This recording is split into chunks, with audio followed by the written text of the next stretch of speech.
We have a Black Lives Matter activist calling for expanded gun rights in New York and New Jersey. I would applaud Shaun King for that stance. But, anytime Shaun King is in the news, an amazing phenomenon happens on Twitter. I don't know if you've seen this, but the list of his nicknames goes viral, and it keeps getting bigger and bigger. The last time this happened was when Elon Musk was getting serious about buying Twitter for the first time, and King responded almost immediately by tweeting this. At its root, Elon Musk wanting to purchase Twitter is not about left versus right. It's about white power. But the problem for King is that a lot of people don't believe he's actually black.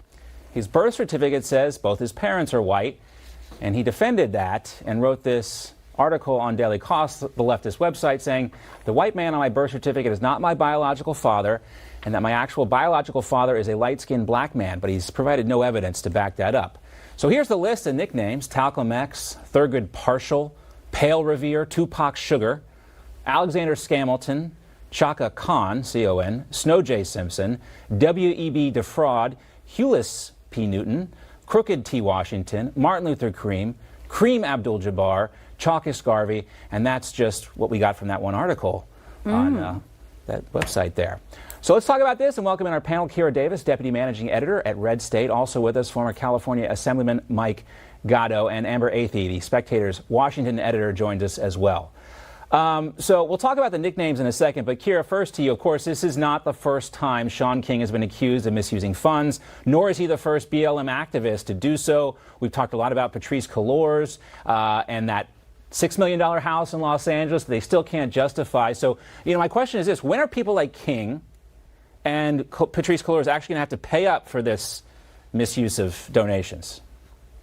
Well, I think in a way they already are. As you pointed out at the top of this segment, there's no proof right now that laws were broken. And so you can't just put someone away based on being ticked how they use donations. Now, there's no question that how he and Patrisse have used their donations is completely inappropriate. Shaun King also has a problem with a big fancy house, right? He's got $1 million house somewhere in New Jersey that he purchased with funds. But King has also, I'm not sure where this money and these donations are coming from, because pretty much everybody in the activist social justice space has rejected Shaun King at this point. D. Ray McKesson, who is a huge Black Lives Matter activist and been a huge activist for racial justice, he wrote a scathing op-ed about Shaun King a couple of years ago, basically calling him out on his fraud, calling him a fraud, saying that he is not for real.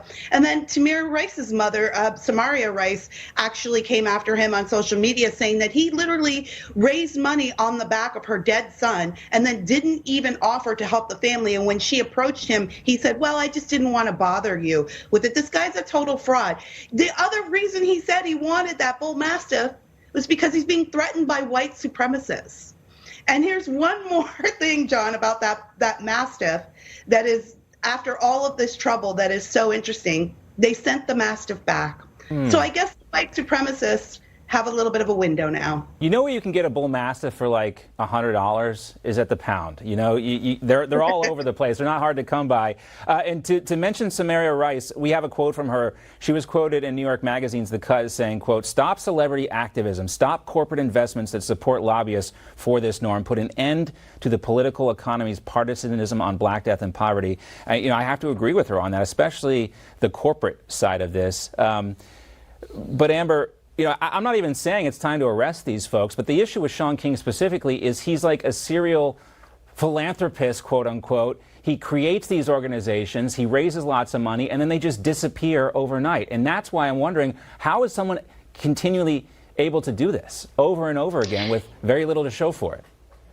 Yeah, it's a good question. And unfortunately, people who are aligned with the woke left in many cases don't do their research, and they see someone like Shaun King or Patrisse Cullors or the Black Lives Matter organization writ large claiming that they're helping a community, and particularly rich white people who feel guilty just for existing decide that they need to donate money to these people to try to absolve that guilt. But most of the individuals who are involved in these organizations are just grifters. They're getting rich on trying to piggyback off of other people's troubles. And in some cases, these organizations are not even fundraising for good causes. Black Lives Matter, a local organization or a local chapter of Black Lives Matter, was responsible for bailing out a young Democratic activist who was accused of attempted murder of a mayoral candidate who was a Democrat that he didn't think was woke enough. So they routinely take this money, they use it to buy mansions, they use it to live these, highfalutin lifestyles,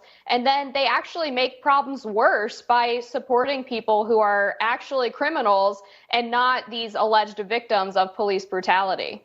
Now, Mike, during the 2020 Democratic National Convention, there was a big, focus on Black Lives Matter. I'm just curious, as a Democrat, where is the relationship now with Black Lives Matter and the Democratic Party in terms of their cooperation and collaboration for elections?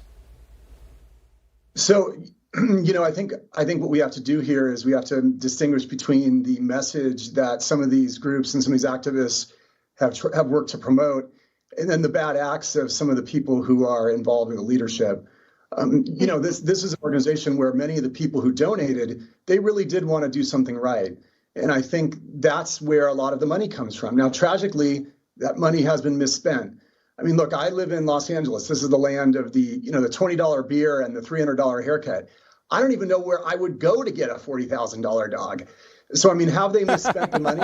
Yeah. Great point. The money is clearly being misspent. And that's a shame of it all, is because there is a kernel within this movement that really hit a nerve in this country, and they're trying to stand up for people who have obviously been held down, and that's the problem, is when people misspend that money, it's a real shame. And I think, even taking this out of the realm of, Black Lives Matter or any particular political group, I think one of the lessons we can learn here is you just can't write checks and send them to an organization and hope that you're going to see change. We were talking about Bill Russell earlier this week, and, even though he was a big famous athlete, he showed up and was there and was part of this stuff. It's not just about, sending a check and saying, your organization should go do this work here. Don't you think you have to put in the time and the shoe leather work to actually make change?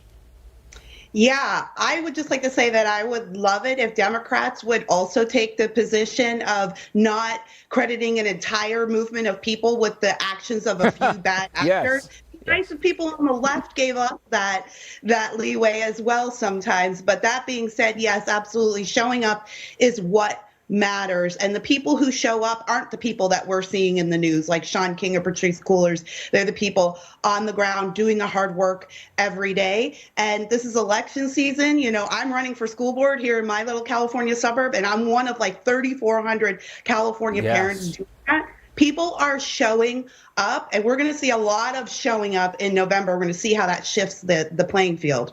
You're in the arena. That is how you change things. You run for office. You put your neck out there on the line to make that change. Well, you're following your race closely, Kira. Keep us posted as well. We'll have more with our panel coming up later this hour. Great to see everyone, and we'll see you in just a little bit.